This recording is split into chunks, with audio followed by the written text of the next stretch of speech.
할렐루야. 성부영신 예배 우리 함께 예배드리는 모든 동부의 성도님들 환영하고 축복합니다. 오늘 이 시간 찬양으로 먼저 하나님께 영광 올려드리겠습니다. 우리 주와 같이 가는 것 함께 찬양드리겠습니다.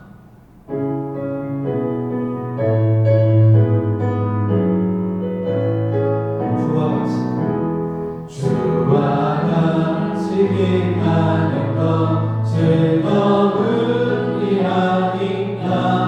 우리 주님 걸어가신 발자취를 밟겠네. 한 걸음 한 걸음 한 걸음 주 예수와 함께 날마다 날마다 우리 걸어가. 어린아이 같은 우리 어린아이 같은 우리 미련하고 약하나 주의 손에 이끌리어 생명길로 가겠네. 한 걸음 한 걸음 주 예수와 함께 날마다 날마다 우리 걸어가니. 오직 믿는 듯하리나 험한 골짜기라도 주가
이 시간 우리 다 함께 하늘의 문을 여셔서 하나님께 찬양 올려드리겠습니다.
전능하사 천지를 만드신 하나님 아버지를 내가 믿사오며 그 외아들 우리 주 예수 그리스도를 믿사오니 이는 성령으로 잉태하사 동정녀 마리아에게 나시고 본디오 빌라도에게 고난을 받으사 십자가에 못 박혀 죽으시고 장사한 지 사흘 만에 죽은 자 가운데서 다시 살아나시며 하늘에 오르사 전능하신 하나님 우편에 앉아 계시다가 저리로서 산자와 죽은 자를 심판하러 오시리라.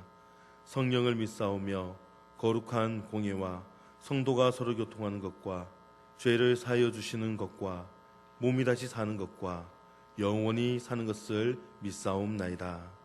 아멘.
이 시간 참회의 기도를 하는 시간을 갖도록 하겠습니다.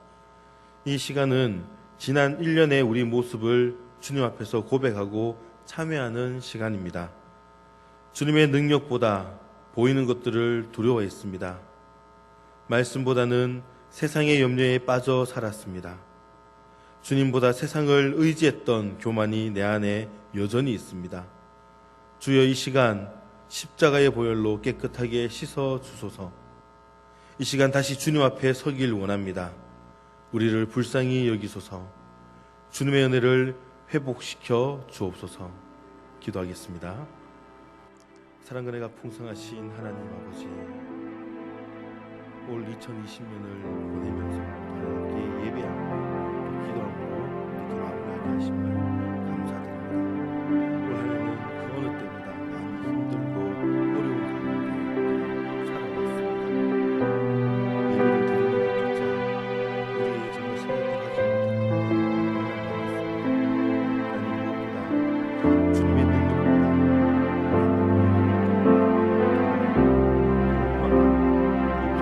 우리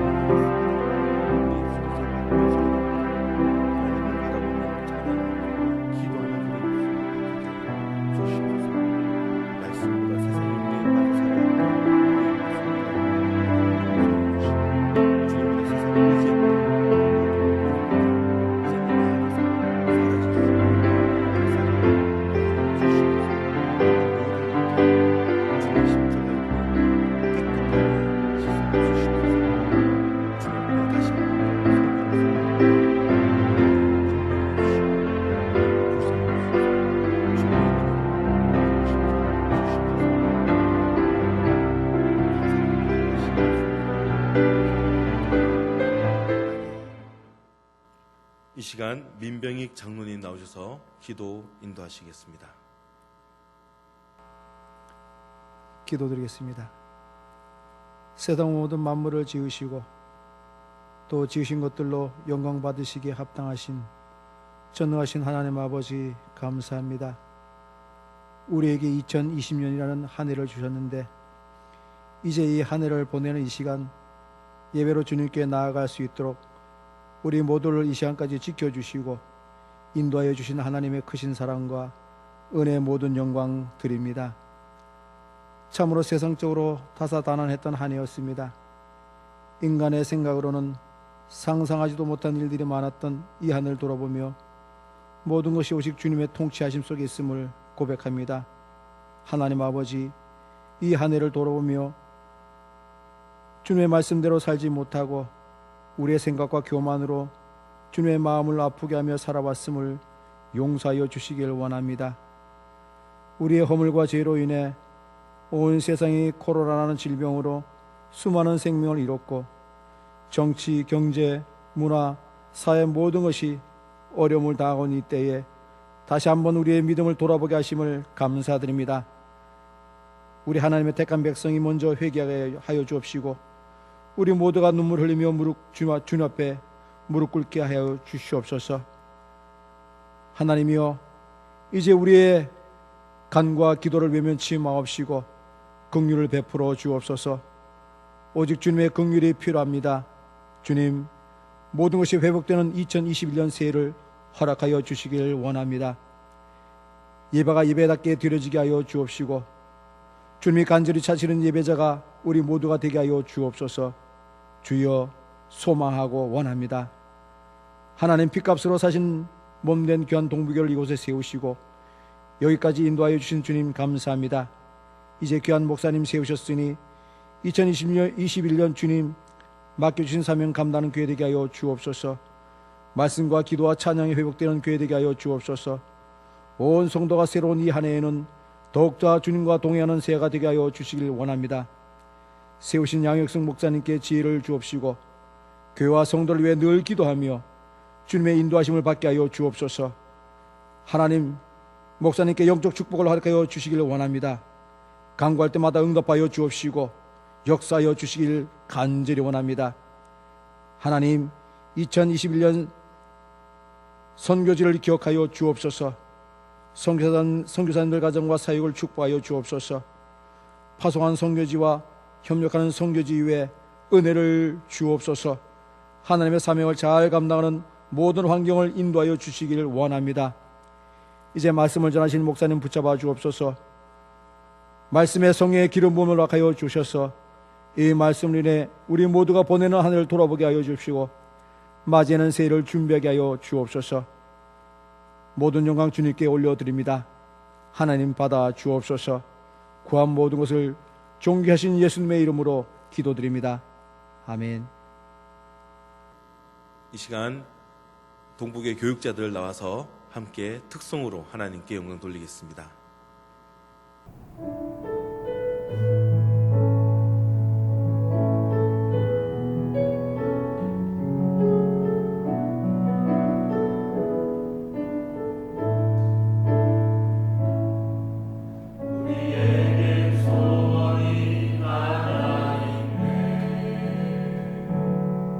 주님 다시 오실 그날까지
교회 소식 전하겠습니다. 연말연시 방역 강화 기간이 2020년 12월 24일부터 2021년 1월 3일까지 현재 진행 중입니다. 해당 기간 중에는 비대면 예배만 허용하고 있습니다. 아울러 1월 3일 주일 예배는 온라인 예배로 드리게 됩니다. 1월 3일 이후 사회적 거리두기가 그 단계가 하향 조정되어서 대면 예배로 전환될 시 1월 10일 주일 예배는 신년 감사 주일 예배로 하나님께 드립니다. 온라인 헌금 안내입니다. 화면에 보이시는 계좌로 헌금을 내실 때 입금 자명과 헌금 항목을 꼭 입력해 주시기 바랍니다. 오늘 주신 하나님 말씀을 봉독하도록 하겠습니다. 오늘 말씀은 출애굽기 15장 22절에서 27절까지 말씀입니다. 오늘 말씀을 봉독하겠습니다. 모세가 홍해에서 이스라엘을 인도하며 그들이 나와서 수르 광야로 들어가서 거기서 사흘 길을 걸었으나 물을 얻지 못하고 마라에 이르렀더니 그곳 물이 써서 마시지 못하겠으므로 그 이름을 마라라 하였더라. 백성이 모세에게 원망하여 이르되 우리가 무엇을 마실까 하매 모세가 여호와께 부르짖었더니 여호와께서 그에게 한 나무를 가르치시니 그가 물에 던지니 물이 달게 되었더라. 거기서 여호와께서 그들을 위하여 법도와 율례를 정하시고 그들을 시험하실세 이르시되 너희가 너희 하나님 나 여호와의 말을 들어 순종하고 내가 보기에 의를 행하며 내 계명에 귀를 기울이며 내 모든 규례를 지키면 내가 애굽 사람에게 내린 모든 질병 중 하나도 너희에게 내리지 아니하리니 나는 너희를 치료하는 여호와임이니라. 그들이 엘림에 이르니 거기에 물샘 12과 종려나무 70그루가 있는지라. 거기서 그들이 그 물 곁에 장막을 치니라. 아멘. 담임 목사님 나오셔서 말씀 전해 주시겠습니다.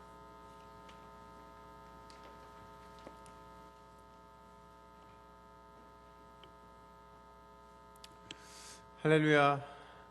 우리가 가정에서 예배드리시는 모든 믿음의 동역자 여러분들, 우리 가족들과 함께 이렇게 한번 인사를 나누겠습니다. 새해 주님의 복 많이 받으시기 바랍니다. 새해 주님의 복 많이 받으시기 바랍니다. 한국 교회가 이 땅에 이제 세워진 이래로 이 송구영신 예배를 제대로 드리지 못한 것도 아마 2020년도가 처음이지 않을까 하는 생각들을 하게 됩니다. 참 어려운 시간들을 보내고 있는데 2021년도에는 좀 그래도 나은 예배 드릴 수 있는 환경이 좀 열렸으면 좋겠다 하는 생각을 하게 되었습니다. 그 복이야말로 아마 우리 한국 교회가 가장 누려야 될 큰 복인 줄로 믿습니다. 다시 한번 인사하겠습니다. 새해 주님께 예배 드릴 수 있는 복을 많이 누리시기를 바랍니다. 이렇게 인사하겠습니다. 새해 예배 드릴 수 있는 복을 많이 누리시는 여러분 되시길 바랍니다. 예. 어린 시절 생각해 보면 방학을 가장 기다리잖아요. 근데 방학을 준비하거나 아니면 방학이 딱 시작됐을 때 가장 먼저 했던 게 뭔지 기억나세요? 뭐 다 다르겠지만 저는 방학 계획표 짜는 거, 그러니까 방학 계획표를 세우는 일을 가장 먼저 했던 것 같아요. 그러니까 하루에 24시간을 어떻게든지 규모 있게 보내야 되니까 치밀하게 계획을 짭니다. 근데 늘 아쉬운 게요, 이게 작심 3일이 더 안 되는 것 같아요. 뭐 하루가 다르다고, 하루가 멀다고 며칠이 안 되어서 수정하기를 반복하면서 결국에는 지키지 못할 계획만 세우다가 개학을 맞이하게 되는 거죠. 전 지금도 기억나는 게 맨 마지막 일기를 쓰면서, 뭐 일기도 밀렸었지만 앞으로는 절대로 몰아서 숙제를 하지 않겠다, 앞으로는 절대로 몰아서 일기를 쓰지 않겠다, 뭐 이런 것들을 썼던 것이 기억이 나요. 어린 시절부터 이렇게 방학을 규모 있게 보내고자 했지만 지키지 못하는 그런 시간들을 보면서 나름대로 이런 인생의 어떤 이런 교훈을 얻게 됐는데, 계획보다 실행이 참 어렵다. 근데 그런 교훈을 제가 좀 체득한 것 같아요.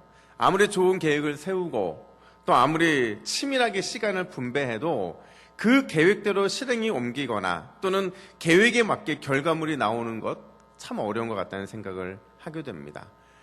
특별히 여러분 우리가 잘하는 일정의 시간들을 보다 보면 뼈저리게 느껴지는 때가 언제냐면 대학에 진학을 할 때나 아니면 취업을 할 때나 결혼을 할 때 뭐 이럴 때처럼 인생의 굵직한 시간을 보내고 있을 때 참 인생 내 뜻대로 안 된다 이런 생각들을 참 많이 하게 되는 것 같아요. 그만큼 인생이 만만치 않은 거거든요.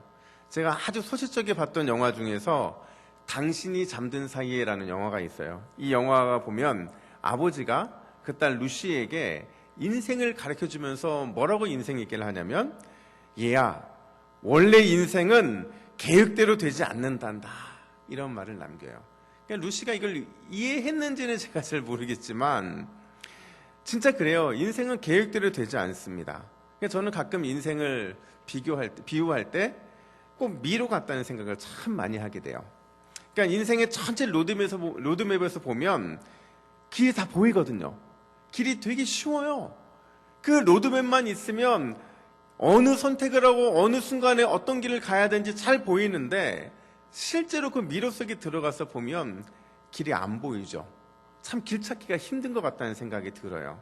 그러니까 수많은 시행착오를 겪어야만 우리가 가고자 했던 그 길을 찾을 수 있는 것, 그게 바로 인생 같다는 생각을 하게 된다는 거죠. 여러분 이스라엘 백성들도 마찬가지 아니었을까요?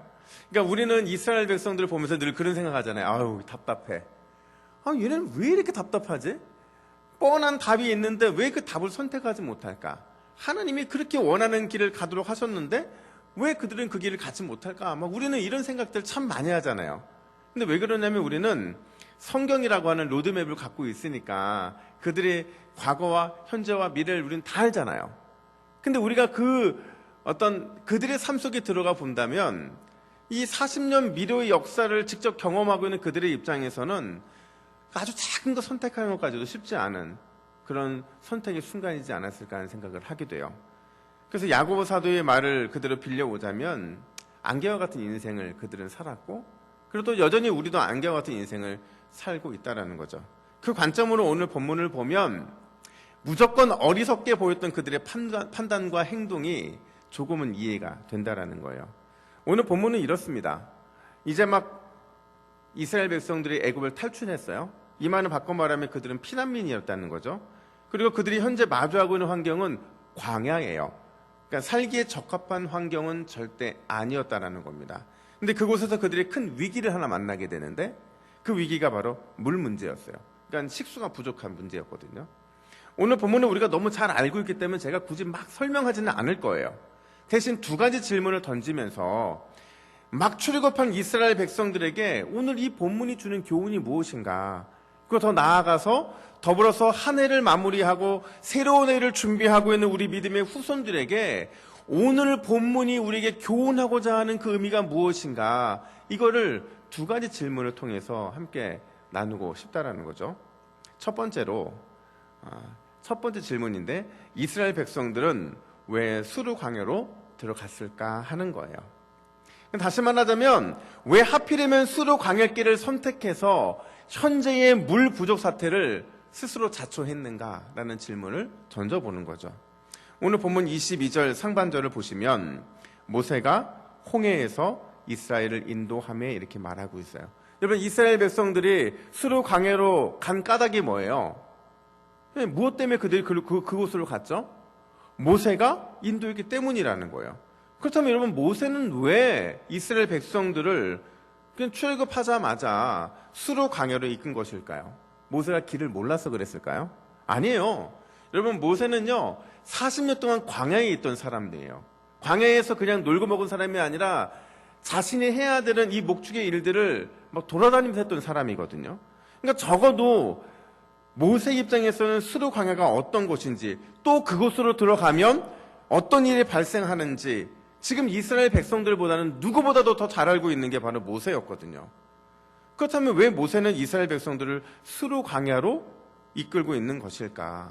그 이유는요, 하나님이 그렇게 지시하신 거예요. 이런 모세가 지금까지 모든 일을 행함에 있어서 자기 뜻대로 한 게 있나요? 다 하나님께서 모든 과정들을 직접 인도하셨고, 따라서 지금 수르 광야를 가게 하신 것도 하나님께서 그들로 하여금 그 길을 걸어 나가게 하셨다라는 거죠. 그렇다면 도대체 하나님은 왜 그들을 수르 광야라는 바로 그 험지 같은 곳으로 인도하셨을까? 그 까닭은요, 수르라는 단어의 의미를 찾아보면 너무 쉽게 알 수 있어요. 여러분, 수르라는 단어는 히브리어로 벽이라는 거거든요. 그러니까 길이 있는데 그 길이 벽이 세워지는, 그 길을 따라 쭉 가면요, 그냥 수르 광야는 광야이지만 그 광야는 이 벽과 함께 쭉 가는 길이라고 할 수가 있어요. 이 벽을 왜 세웠느냐? 아시아 사람들이 자꾸 애굽으로 침입을 하거나 아니면 난민처럼 막 들어오거든요. 그러니까 그거를 좀 막으려고 애굽 사람들이 이 성벽을 쌓아놓은 거예요. 그러니까 높지는 않았어요. 뭐 감히 넘어가지 못하고 그런 건 아니었는데 나름대로 의미가 있는 것이 딱 그게 있으면요, 그냥 뭔가 막힌 것 같은 느낌은 팍 든다는 거예요. 그러니까 뭐 이스라엘 백성들의 입장에서 하나님이 그들을 수르로 인도하신 거는요, 쉽게 말하자면 애굽을 담처럼 느끼게 하신 거예요.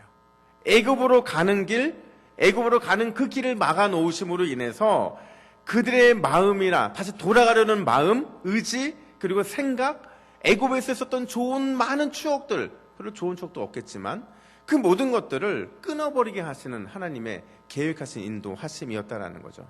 한 가지 예를 들어볼까요? 보통 군대에서요, 죽을 만큼 군 생활 하기 싫으면 하는 게 있어요. 뭔지 아세요? 탈영입니다. 탈영. 내가 그냥 탈영해서 죽는 게 낫지, 내가 도저히 군생활 못하겠다 생각하시면 그냥 탈영을 하는 거예요.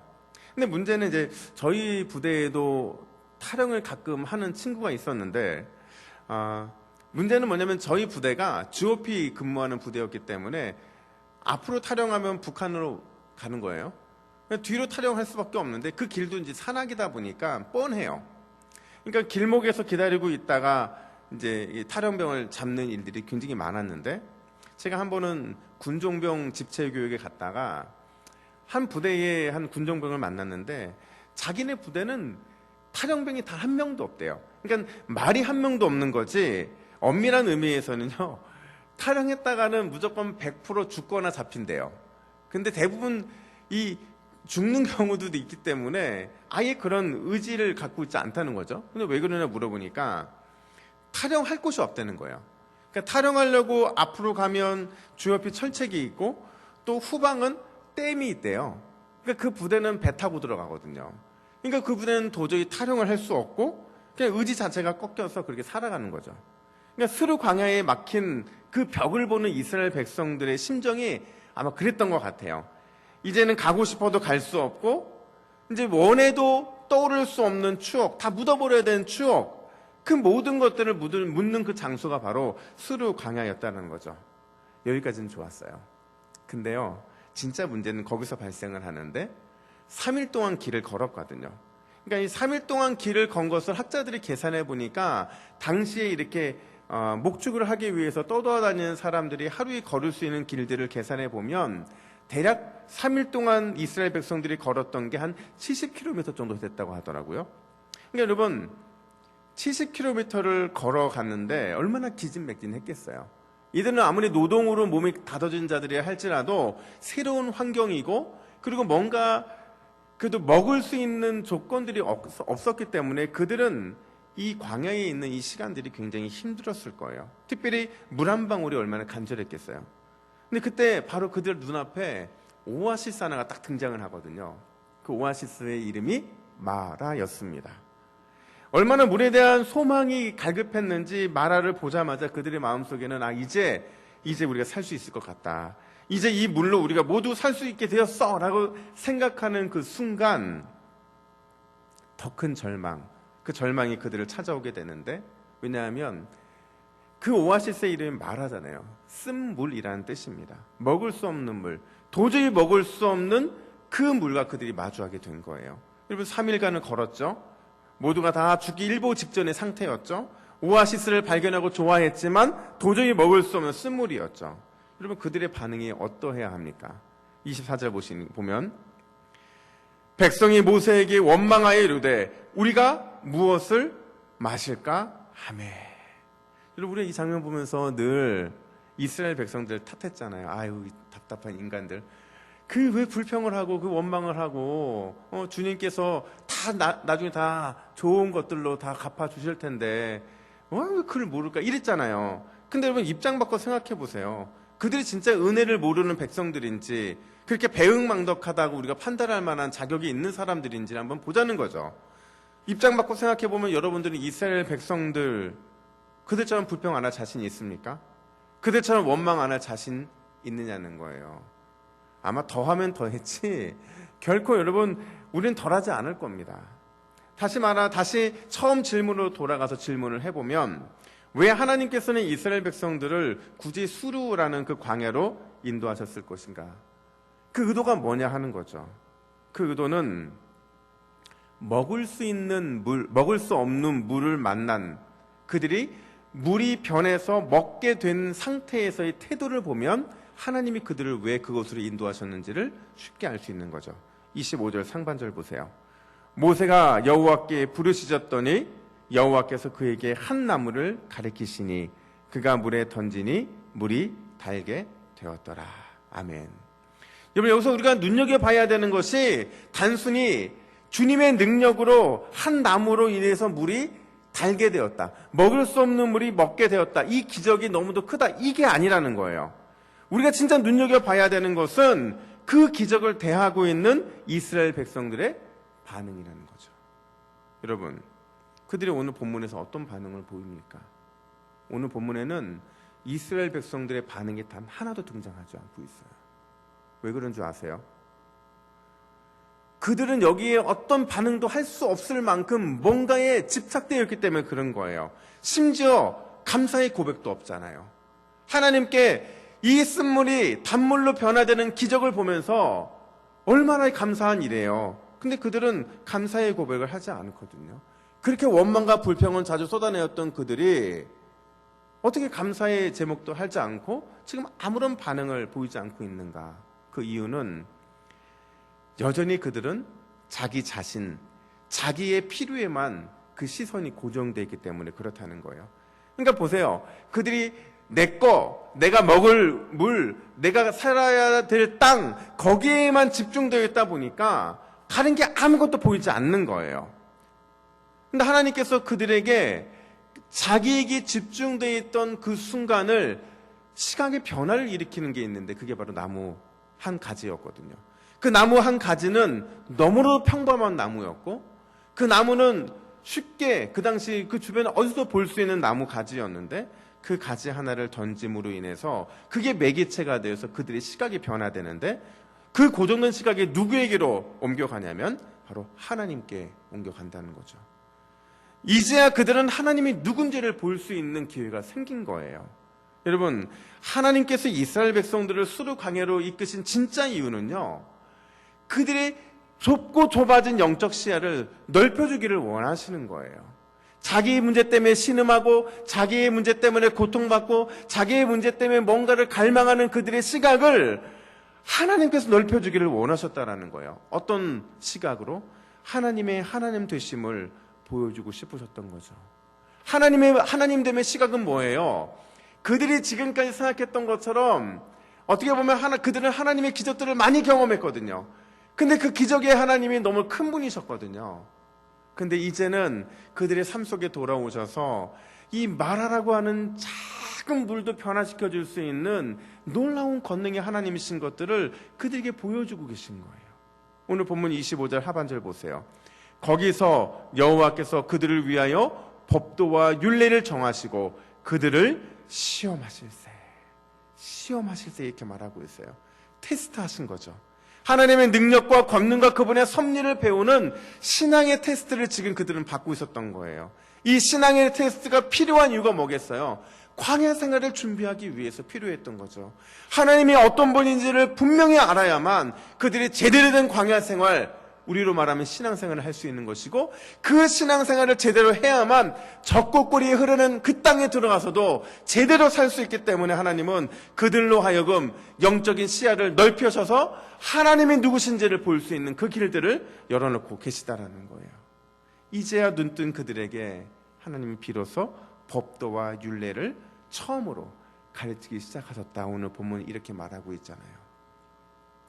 자, 여러분 2년 전에 교회가 후원을 해서 유럽 종교교제 탐방을 한번 간 적이 있었거든요. 한 2주 정도를 저희 목사님 한 분과 함께 둘이서 같이 이렇게 여행을 하게 됐는데 여러 곳을 다녔습니다. 여러 곳 다니면서 그냥 가는 곳곳마다 이렇게 너무 좋은 거예요.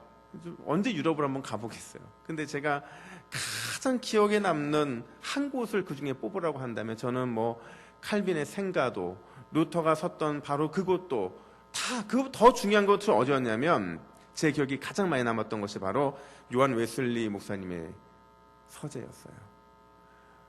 특별히 그 서재에서 내려보는 창문이 전 지금도 잊혀지지가 않아요. 왜 유독 그곳이 가장 기억에 많이 남냐면 그곳에서 요한 웨슬리 목사님의 목회 동력을 발견했기 때문에 그래요. 여러분, 제가 이렇게 창밖을 내다보고 있는데 저 멀리 창밖에 그에게 지금 여름이기 때문에 숲에 가려져 있지, 그 나뭇잎이 다 떨어지고 나면 그 직선거리에 뭐가 있냐면 수많은 믿음의 거장들이 묻혀있는 공동묘지가 보여요. 존 오웬을 비롯해서 수많은 청교도들의 무덤이 그 속에 있었고, 심지어 철로역정에 저자했던 존 번연 목사님, 그가 걸어나갔던 그 인생의 길들을 볼 수 있는 무덤, 그 무덤이 그 서재에서 바로 보이거든요. 여러분 생각해 보세요. 지금이나 예전이나 목회하는 게 이렇게 쉽습니까? 목회하다 보면 참 힘들고 어려울 때도 있고, 심지어 또 웨슬리 목사님 설교가 잘 풀리지 않을 때도 있고, 이런 저런 사람들의 또 목회에 대한 판단을 들을 때도 있고, 목회자로서 제대로 된 길을 가고 있는지를 자꾸 의심이 들 때도 아마 있었을 거예요. 근데 웨슬리 목사님은 저 창문을 바라보면서 믿음의 선배들이, 믿음의 거장들이 만난 그 예수님을 아마 묵상하지 않았을까? 때로는 예수님이 걸어가신 길, 그리고 믿음의 선배들이 걸어가신 그 길들을 막 묵상하면서 눈물을 흘리기도 하고, 또 감사의 고백을 올리기도 하고, 내가 어떻게 살아야 되는지에 대해서 분명한 길을 발견하기도 하고. 그러니까 한마디로 웨슬리 목사님의 입장에서 그 창문은요, 과거와 현재와 미래를 놓고 내가 어떤 길을 가야 되는지를 점검할 수 있는 수루 광야, 또 목회의 테스트였다라는 거죠. 사랑하는 믿음의 동역자 여러분, 2020년은 우리에게 수루 광야였을지도 몰라요. 뭐 개인적이건 교회적이건 하나님이 어떤 분인지를 깨닫게 되는 테스트 받는 시간, 이 시간이 아마 2020년도가 아니었을까 하는 생각을 한다는 거죠. 여러분, 무엇을 배우고 또 무엇을 깨달으셨습니까?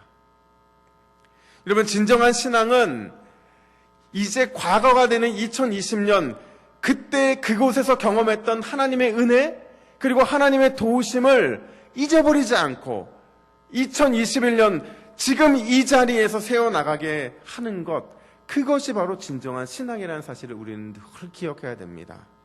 이제 몇 분 후면 새로운 2021년도를 맞이하게 될 텐데, 수루 광야의 테스트를 통해 배운 하나님을 다시 한번 묵상하는 시간이 되었으면 좋겠어요.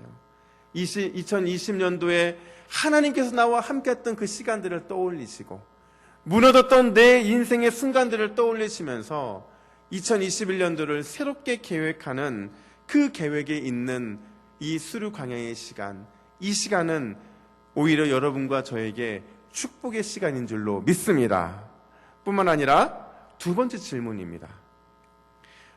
하나님은 먹을 수 있는 마라의 물, 이거 오늘 본문에서 내버려 두게 하시거든요. 그리고 다시 엘림으로 가도록 재촉하시거든요. 왜 그랬을까? 왜 하나님께서는 먹을 수 있는 마라의 물을 그대로 내버려 두게 하시고 다시 엘림까지 가도록 그들을 재촉하고 있을까 하는 것입니다. 여러분, 어떤 분들은 큰 축복을 기다리고 있음을, 축복이 그들을 기다리고 있음을 보여주기 위함이라고 말씀하시기도 해요. 틀린 말은 아니에요. 하지만 여러분 생각해 보세요. 지금 눈앞에 그 모두가 먹을 수 있는 단물이 있는데 하나님께서는 그 단물을 쓴물의 단물로 바꿔주시고 나서 굳이 혹은 2시간 혹은 3시간 걸어 나가야 되는 엘림까지 그 10km의 길을 왜 가도록 하셨느냐 하는 거예요. 왜 그렇게 하셨을까요? 제가 이걸 고민하고 있는데 이유를 모르겠는 거예요. 하나님께서 왜 굳이 엘림까지 가게 하셨는가? 근데 여러분, 이 고민을 하다 갑자기 제 마음에 떠올랐던 생각이 하나 뭐냐면 이스라엘 백성들이 너무 조용한 거예요. 이스라엘 백성들이 아무런 대응도 없이 아무런 대꾸도 없이 심지어 그들이 잘하던 원망과 불평도 없이 그냥 마라에서 엘림으로 가라고 하니까 그냥 가는 거예요. 여러분 그들에게 있어서 이렇게 원망과 불평했던 그들이 이렇게 침묵하고 있는 데는 그만한 이유가 있지 않겠어요? 여러분 사람은 쉽게 변하지 않아요. 어느 한순간 기적을 경험하고 은혜를 경험했다고 해서 갑자기 감사의 사람으로 변화되지 않거든요. 자기의 필요에만 관심을 쏟았던 이스라엘 백성들, 특별히 늘 그것이 채워지지 않으니까 불평하고 원망했던 그들이 갑자기 믿음 좋은 믿음이 거장에 될 리는 만무하잖아요. 그렇다면 왜 그들은 군소리 없이 마라를 떠나서 엘림까지 주님이 원하신가 그렇게 갔을까요? 여기에 하나님께서 그들을 엘림으로 인도하신 이유가 담겨져 있다는 거죠. 그게 뭐냐면 이번에는 그들이 하나님을 시험한 겁니다. 진짜 순종하면 치료의 하나님을 경험할 수 있는 것인가를 그들이 테스트하고 있는 거예요. 그럼 26절 말씀 보세요. 이르시되 너희가 너희 하나님 나 여호와의 말을 들어 순종하고 내가 보기에 의를 행하며 내 계명에 귀를 기울이며 내 모든 규례를 지키면 내가 애굽 사람에게 내린 모든 질병 중 하나도 너희에게 내리지 아니하리니 나는 너희를 치료하는 여호와임이라. 여러분 어디 한번 믿어보자는 거예요. 이스라엘 백성들 입장에서는 또다시 우리를 쓴물이 있는 곳으로 인도하면 그때는 내가 참지 않겠다. 하지만 진짜 치료하시는 여호와 그분이 맞는지를 한번 확인해 보자는 거죠. 그리고서는 그들이 이 부글부글 끓어오르는 이 마음들, 원망들을 가라앉히면서 어쨌든 엘림까지 가게 된 거예요. 여러분 그 결과가 무엇입니까? 27절 보세요. 그들이 엘림에 이르니 거기에 물샘 열둘과 종로나무 이른 그루가 있는지라. 거기서 그들이 그 물 곁에 장막을 지니라. 아멘. 여러분 엘림은 큰 나무라는 뜻이거든요. 그러니까 어마어마한 오아시스가 있었는데 그 오아시스가 그들을 기다리고 있었거든요. 심지어 그곳에서는 마라와 비교할 수 없을 만큼 크고 풍부한 물샘이 12이나 있었고 종려나무가 70그루가 있었어요. 단지 2-3시간 차이거든요. 이 2-3시간 차이를 두고 그들은 신앙의 신세계를 경험하고 있는 거예요. 여러분 그 광경을 목도하면서 그들이 어떤 마음으로 변화됐을까요? 그들이 엘림에 이르렀을 때 그 광경들을 다 보면서 과연 어떤 마음을 품게 되었을까요? 자신들의 테스트에 신실하게 응답하시는 하나님, 그 하나님 발견하지 않았을까요?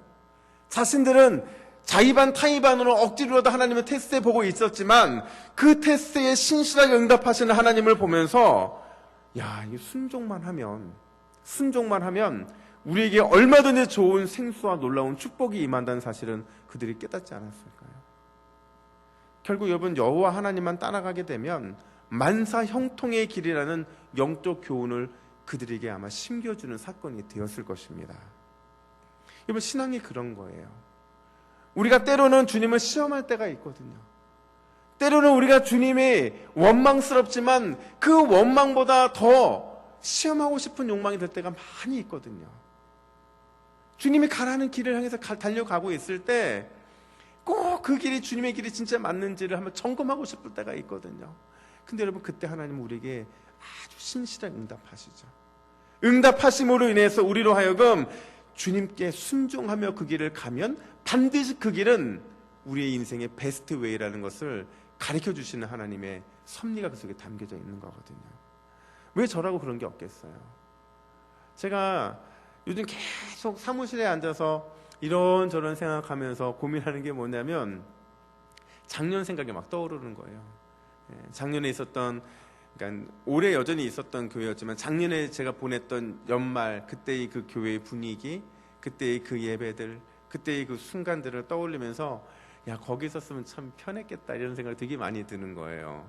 근데 제가 그 마음이 들 때마다 제가 늘 제 책상에 컴퓨터에 켜놓고 보는 말씀이 있는데 그 말씀이 저로 하여금 동부교회를 오게 했고 또 흔들리는 마음을 부여잡고 동부교회에서 목회할 수 있는 그 마음을 다지게 했던 말씀이었는데 신명기 8장 6절부터 10절 말씀이에요. 저희는 저희 아내와 이 말씀 붙잡고 기도하며 울었거든요. 이 말씀이 무슨 말씀이냐면 내 하나님 여호와의 명령을 지켜 그의 길을 따라가며 그를 경외할지니라.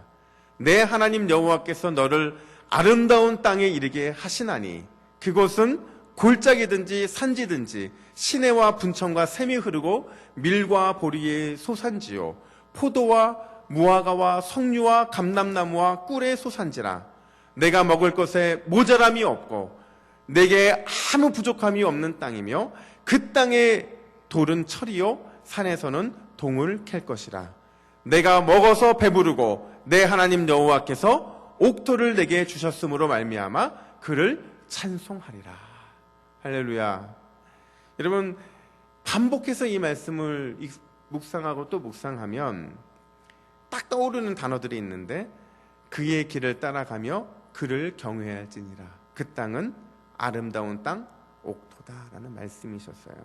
저는 그 말씀 붙잡고 여기까지 오게 된 거거든요. 그리고 여전히 저는 그 말씀을 믿습니다. 신뢰해요. 하나님을 경외하며 그의 길을 따라가면 반드시 저에게 동부교회는 아름다운 땅, 영적 오아시스가 있는 그 땅이 될 것을 저는 믿고 있거든요. 저뿐만 아니라 저와 함께 2021년도를 주님께 순종하며 걸어나가면 저는 반드시 여러분들에게도 그 땅은 아름다운 땅, 그곳은 옥토인 줄로 믿습니다. 사랑하는 동부교회 믿음의 동역자 여러분, 2020년도의 마라는 우리의 종착지가 아니에요. 그 마라를 경험함으로 인해서 우리는 더 크고 더 깊고 더 높고 더 놀라운 존귀하신 하나님을 만나는 과정에 불과했다라는 거예요. 2021년 새해의 상황도 아마 좋지 않을 겁니다. 여전히 코로나 때문에 우리는 힘들 것이고 여전히 사업과 가정의 형편들과 수많은 것들이 우리로 하여금 힘들게 만들 거예요. 어쩌면 더 많이 꼬이고 또 꼬인 실타래처럼 도저히 출구를 찾을 수 없는 미로처럼 우리의 인생을 사는 것이 그렇게 쉽지는 않을 것입니다. 그럼에도 불구하고 우리에게 소망이 있는 것은 우리가 관심을 두고 있는 그곳에서 하나님께로 우리의 시선을 바꾸고 그분께만 집중을 한다면 그분은 우리 인생의 등대요 우리의 신앙의 나침판이 되어 주실 것이기 때문에 그래요. 뿐만 아니라 하나님만을 경외함으로 그분이 원하시는 그 길을 순종하며 걸어나가기로 다짐한다면 우리가 어디에 있든지 또 우리가 어떤 형편 가운데 있든지 어떤 상황 가운데 있든지 그것은 엘림이라고 하는 오아시스, 그 축복이 우리에게 임하는 길인 줄로 믿습니다.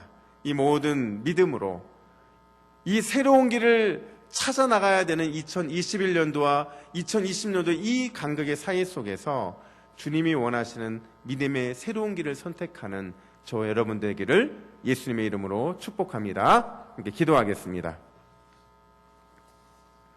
하나님 아버지, 미루 같은 우리 인생에서 오직 길 안내자는 예수 그리스도 한 분뿐임을 고백합니다. 우리 동부교회 믿음의 성도들이 2021년 하나님께만 집중하고 하나님을 경외함으로 순종하여 수르 광야 마라와 같은 길에서 주님을 찾게 하여 주시옵소서. 엘림의 축복을 우리에게도 허락해 주시옵소서. 각 가정의 상황과 각 사업장의 상황을 주님이 너무도 잘 아시오니 우리가 생각하는 것보다 넘치도록 채워주심으로 감사하는 새로운 한 해를 맞이하게 하여 주시옵소서. 이 시간 귀한 물질을 하나님께 올려드립니다. 우리의 중심을 받아주시고 드리는 예물보다 만배로 채워주시는 주님의 축복이 우리의 삶에 넘치게 하여 주시옵소서. 이 모든 말씀 우리 주 예수 그리스도의 이름으로 기도하옵나이다. 아멘.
목사님 나오셔서 축도하시겠습니다.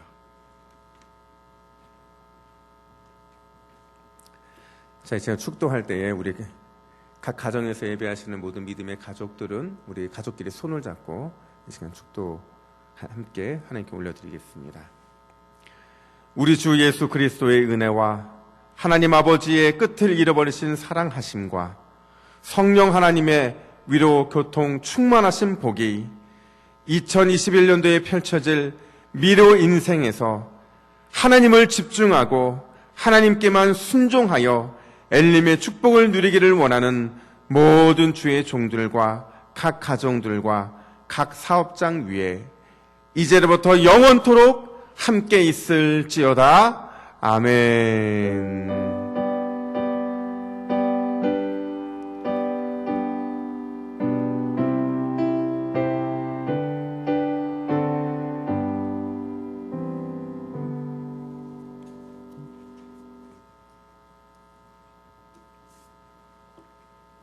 이 시간 모두 함께 파송의 노래 찬양 드리겠습니다. 아무것도 두려워 말라 함께 찬양합니다.